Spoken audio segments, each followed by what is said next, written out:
Hello, BookTube, and welcome back to Book Trek 2023, the summer of Trek.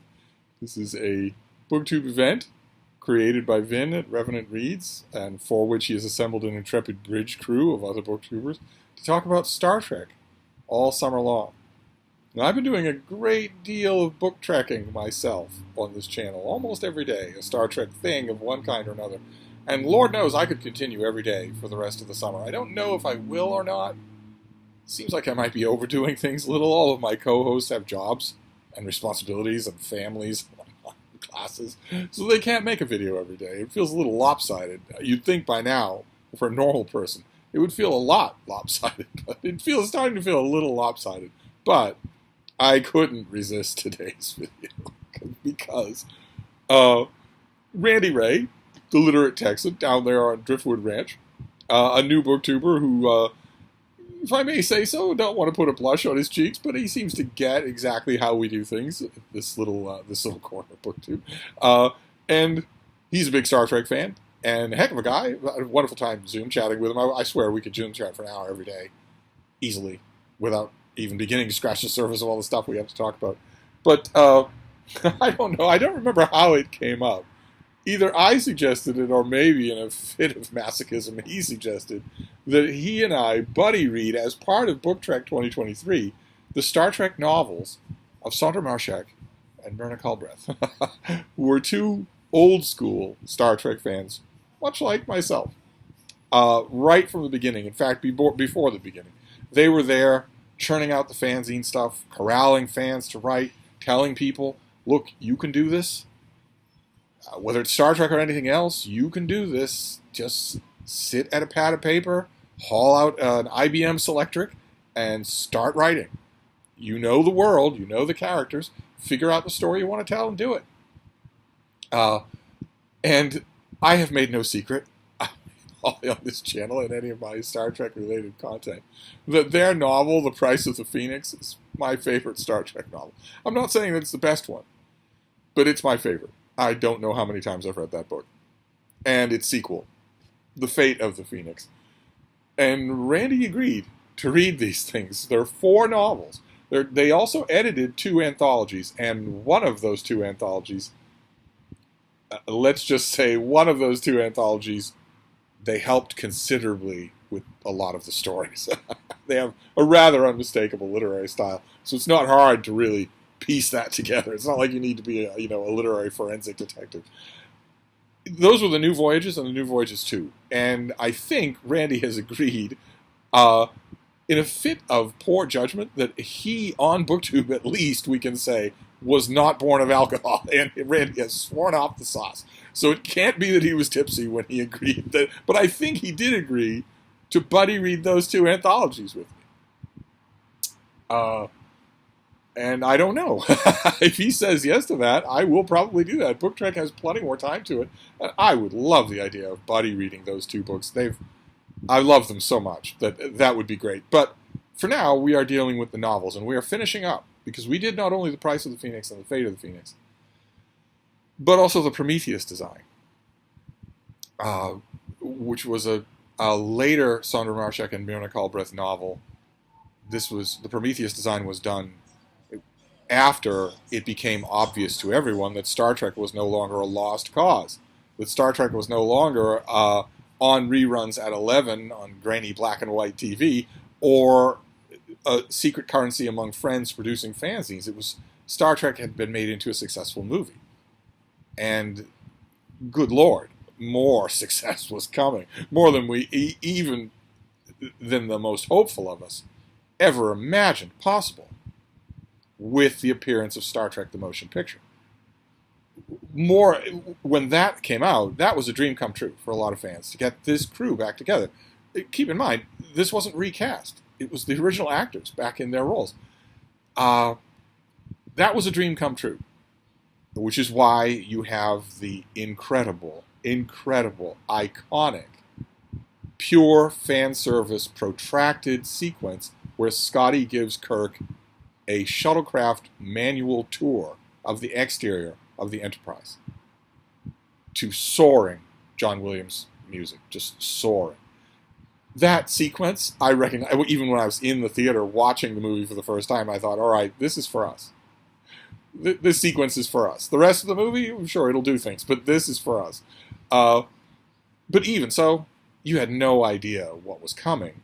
And in order to get what was coming, in order to goose this thing to warp 8, you needed the University of Iowa. You needed Nicholas Meyer to come along and fill Star Trek with life, to translate the feeling of the little screen to the big screen, which Star Trek the Motion Picture absolutely does not do, despite the fact that Gene Roddenberry was all over it. The great bird of the galaxy hatched that egg pretty much himself, but there's no feeling of the original in that. Almost none at all. Whereas Star Trek II, we're right back to where we belong in Star Trek II. So the Prometheus design was written at the dawn of that time, but at least when it was written, the authors knew that time was dawning. They knew that there was a second act to this whole thing that they had been shepherding during some of the loneliest and darkest years, the years when it felt like they and just a handful of others were the only people carrying the torch for this show. And the reason I'm mentioning all of this is because the Star Trek The Motion Picture is integral to the final Sonder Marshek and Myrna Culbreth novel that Randy and I are reading, which is Triangle. Now you can see from the cover that they are wearing space pajamas. The space pajamas that were the new costume for Star Trek The Motion Picture. No one liked it. No one liked it at all. There was one good line given to Lieutenant Uhura about those space pajamas that, well, I don't know if you'd like traipsing around the galaxy in a miniskirt, but better things could be done, definitely. And we see that in Star Trek II, where the costumes, the uniforms get a total overhaul and so much better. But you can tell from the iconography of this cover, is this a Rowena cover? Rowena, the fantasy artist, did a lot of covers for Star Trek and signed them, I thought. Now, this one might not be one of them. But anyway, this does take place in the immediate aftermath of Star Trek The Motion Picture. And maybe more importantly, it takes place in the immediate aftermath of Gene Roddenberry's novel, which is weirdly called Star Trek The Motion Picture. Star Trek The Motion Picture, the novel, is not obviously a motion picture. It is, in fact, a novel. Roddenberry wrote that from a lot of original notes. He had a little help from other science fiction hacks and workhorses. And one of the elements in the script, in the book of Star Trek The Motion Picture that doesn't make its way onto the screen, is the idea of a new group of humans, a new kind of collective humanity that pool their thoughts, they pool their identities into a commune-type existence. You get a tiny hint of it at the end of Star Trek The Motion Picture, when Will Decker merges with the probe Ilea. Those of you who don't know the movie will have no idea what I'm talking about. But at the end of that movie, during that merging, Will Decker says that he has always wanted this, just like Kirk has always wanted command of the Enterprise. And we don't understand why. Will Decker knows, at that point in the movie, Will Decker knows perfectly well that the probe is not Ilea. But he wants to merge with it anyway. And that is much better explained in Star Trek The Motion Picture, the book, where we realize that Will Decker is part of this new human movement, this collective human movement. And this book springs straight from that. So it bears all the timestamps of being in the shadow of the V'ger adventure, except for that. So if you haven't read Star Trek The Motion Picture, the novel, then, you're not going to know about those concepts. You're going to have to come in at them cold here. And I think I'm biased here. There's no possible way that I can criticize this book. None at all. I should admit that up front. There's no way that I can. There comes a point with some books where you are just incapable of offering much in the way of a critical assessment. I don't take a hot wire through the brain. I can look at this critically, but there's no way that I can condemn it. I am just too fond of this. And oh my God, Randy, if you're watching, you should take warning, because as fond as I am of this book, and the Prometheus design, that fondness goes through the roof for the New Voyages and the New Voyages 2. So you might want to reconsider whether or not you want to go through those with me. But this book jumps right in with a continuation of that concept of collective beings. And if you remember our discussions of the Prometheus design, there's also something like that in the Prometheus design.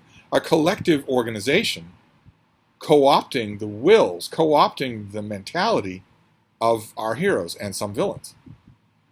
And in those two books, I think Sandra Marshak and Myrna Culbreth are looking at something like the menace of the Borg. The opposite of Jim Kirk's Enterprise is the triumph of a collective, where that no one stands out, where there is none of that amazing bridge crew chemistry that makes the original series so magical. None of that at all. Instead, the opposite of that, the exact opposite of that. I don't actually know what Sandra Marshak and Myrna Culbreth, either one of them, thought of the Borg when the Borg premiered in Star Trek The Next Generation. But then again, it wouldn't matter because, as I mentioned in an earlier Book Trek video, Star Trek The Next Generation lost the courage of its convictions. And so they make the Borg lesser and lesser every time we meet them. They stop being just this relentless, viral, collective thing. This mindless, malevolent virus of a thing. They stop being that, and they start being an enemy that can be outwitted. When really, in that episode, when Q flings the Enterprise D into the path of the Borg, he is showing them this is how strange the galaxy can be, and also this is how far out of your depth you could be. You cannot beat the Borg at all. And they're not interested in making a treaty with you or learning anything about you. They're going to eat you. That moment was really good. What the French call a frisson was really good in that moment. The Borg stopped being that pretty quickly, but that kind of juxtaposition between a collective and the fierce individuality of the Enterprise is on full display in this book, where Kirk and crew, this is a very conventional starship story. There's a lot of gratuitous nakedness, and there's also a lot of fervent emotionalism between Kirk and Spock, and also to a lesser degree between Kirk and Spock and McCoy. McCoy has a very large, very nice role in this book. But the savagery of The Price and Fate of the Phoenix is gone from this book. Almost completely gone. In other words, our characters seem more in character than when you've got a bad guy who stands 7 feet tall and wants to physically break Captain Kirk and make him cry. I mean, if you have a novel where the bad guy grabs Kirk's hair and presses his face into the bad guy's groin an inch away from his hoo-ha in order to break his stiff neck, your book's not coming back from that. your book's not coming back from that as a normal Star Trek book. There's no right way to write a normal Star Trek book once you've had that moment. There's no moment like that in here. There are moments that come close in some ways, but nothing like that. This is far more conventional. And I can't help but think, I don't know, but I can't help but think that part of that was top-down. Notice that last time we did a Star Trek book, it was in the double digits. This is just number 9. But even so, by this point, Paramount knew that it had at least a multi-million-dollar property. And somebody at Paramount with reflective sunglasses, and, if you kill me, 2 more will take my place, probably said somewhere early on in the, the early 1980s, we've got books about this crap. You better pay attention to those. Not only to see what kind of money they represent, what kind of revenue stream they represent, but also make sure they're not doing anything funky. Sandra Marshak and Myrna Culbreth, when it comes to Star Trek fiction, are the dictionary definition of funky. I can't help but think that maybe this was one of the first hints of reining in these pocketbook Star Trek novels.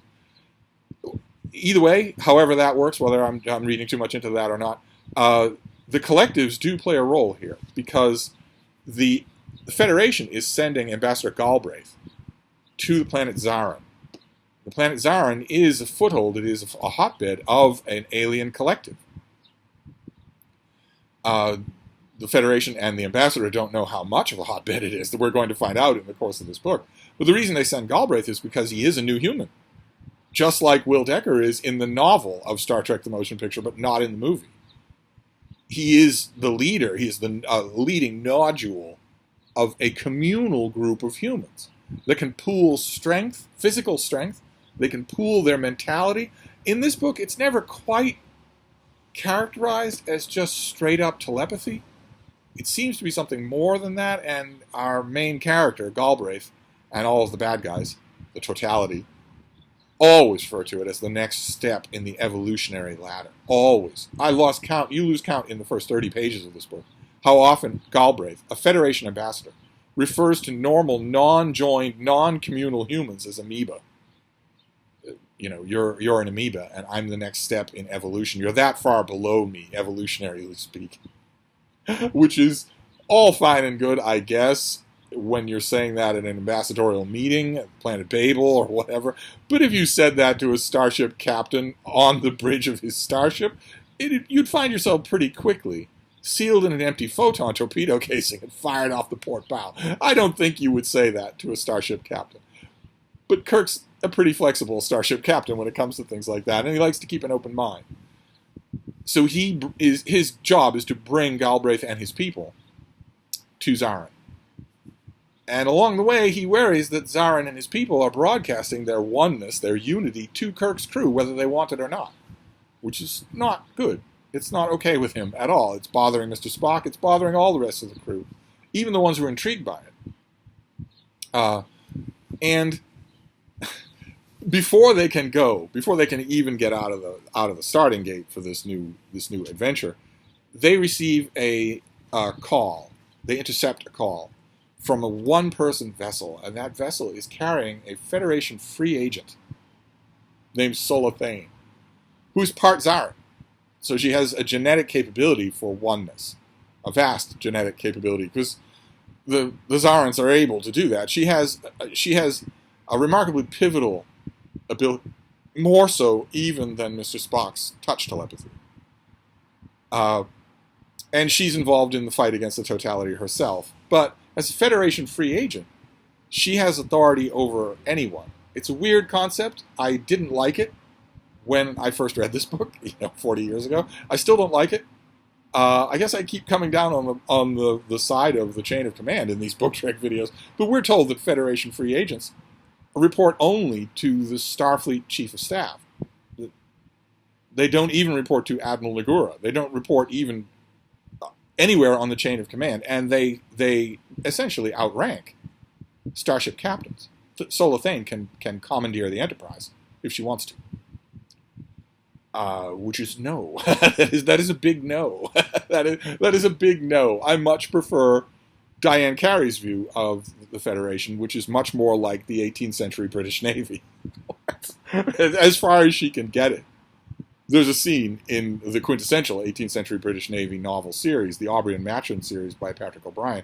There's a scene where Captain Aubrey and Stephen Maturin and his crew, they're on the other side of the world. They're thousands of nautical miles away from England. When he encounters exactly this kind of threat to his authority, some Ponzi figure on land tells him, well, I'll require this and I'll require that. And Aubrey is this big, enormous, bluff guy. He's not like Jim Kirk. Jim Kirk is a quiet person, believe it or not. Despite Shatner's overacting in the original show, I much prefer Diane Carey's characterization of him as deceptively quiet, deceptively mild. You don't realize what you're facing when you look at him.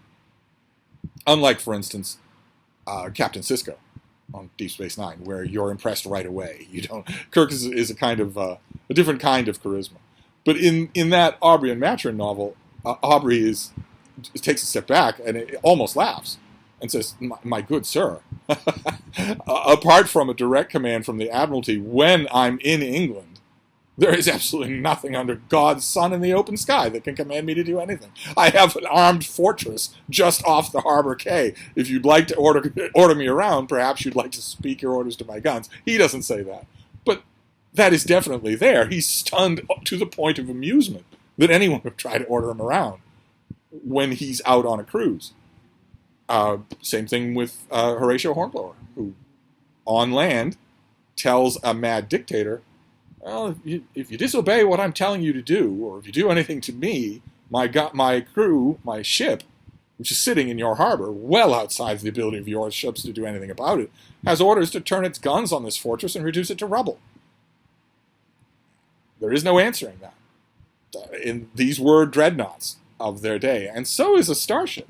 A Constitution-class starship can, as we are told many times in the original series, lay waste to an entire planet. But nevertheless, Sonda Marshak and Myrna Culbreth want Sola Thane to be a formidable figure. And she arrives at the Enterprise at just the right time and just the wrong time. It's just the right time because they could really use the help. She is a well-fleshed-out, formidable character. She can tip the balance. She can really help them out in a tight spot, and they get into the mother of all tight spots at the end of this book, involving not only a good totality and an evil totality, but lava. It's like something out of Austin Powers. But not only that, that's the good part. She arrives at a good time because they could use her help. Federation free agents are pretty impressive individuals. There aren't many of them. And Kirk tells Spock early on in the book, if I had personal heroes, they would be one of them. These would be my heroes because of all that they do, because no Federation free agent has ever gotten old in the job. They tend to die young because it's so dangerous, because they take the weight of the galaxy on their shoulders. And Spock is oddly defensive on Kirk's behalf. Says that very few captains bring their ship back from their 5-year adventure. And Kirk says, well, that's different. And Spock says, yes, it's harder. You gotta like that. You gotta like that moment. And there are moments like that throughout this book that really they really echo the original series, where Spock often stands up on Kirk's behalf. Think of The Ultimate Computer, right, where he says that machines make excellent servants, but I have no wish to serve under them. A starship also runs on loyalty to one man, and nothing can ever replace it or him. That's an amazing thing from Spock. It's a wonderful moment. And you get that a few times in here, but the bad part of Sola Thane's timing is that if you do the math, from the original series to now, if you work out the timing in continuity, you get yourself right around the time of Spock's next Pon farr. And whammo, suddenly you have the triangle of the title. Now, the triangle also refers to the Marie Celeste triangle in the book, an area that Spock says we must consider a starship trap. Small vessels go in there and don't come out again. Turns out there's a reason for that. Of course, it's connected to the totality. But because of this bad bit of timing, because of all the telepathy shenanigans going on one way or another, it is possible for Spock and Kirk to fall in love with the same woman and for her to fall in love with them. There is a love triangle here between Kirk and Spock and Sola Thane. And it runs throughout the book, as do debates over whether or not humanity wants to be part of any kind of oneness. Whether or not fierce individuality and learning to love despite differences instead of subsuming those differences in one great kumbaya is the source of humanity's strength, not its weakness. Dr. McCoy is very well done in this book for voicing that kind of opinion, for saying those kinds of things. But it also affects Kirk and Spock. Ambassador Galbraith makes mention a couple of times in this book of how the chemistry between Kirk and his command crew is legendary throughout Starfleet. Maybe that's a kind of oneness, a primitive kind of oneness. Maybe you're already one of us. And of course, Spock has a long personal association with forcing differences to achieve a whole. That's his whole existence. And the plot builds and builds and builds. Mind control is attempted and sometimes succeeds. A couple of characters get their day in the sunlight. And there's a big climax that involves an evil villain stroking his metaphorical mustaches and telling Sola Thane, you must choose one or the other. Or both will die. And also there's a rousing conclusion, at least temporarily, to the whole idea of individuality versus unity, versus collective humanity.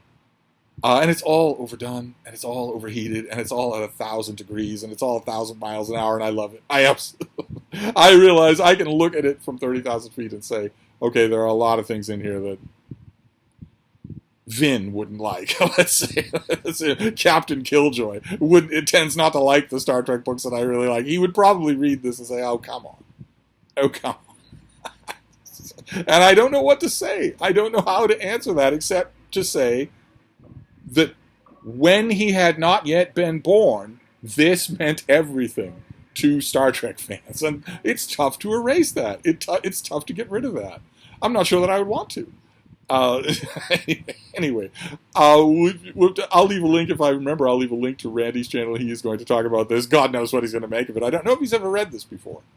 I think he said that he had read The Price of the Phoenix once before, and then read it a second time for our buddy read. Don't know that he'd ever read the Prometheus design. It didn't sound to me from his video like he had, and I'm not sure that he's ever read this. And that'll be it for Saundra Marshak and Myrna Culbreth. Book Trek still has plenty of time. So we'll have to see if he wants to do the New Voyages and the New Voyages too. But either way, we say goodbye to the novels of Saundra Marshak and Myrna Culbreth. This was the last of them. I don't know that I will talk about Triangle and any other Book Trek. It's only so much weight that this thing can take. But it was a joy to reread. A joy. So the heart wants what it wants. Right here. Anyway, I'm going to wrap this up, but I'll be back. Thank you, BookTube.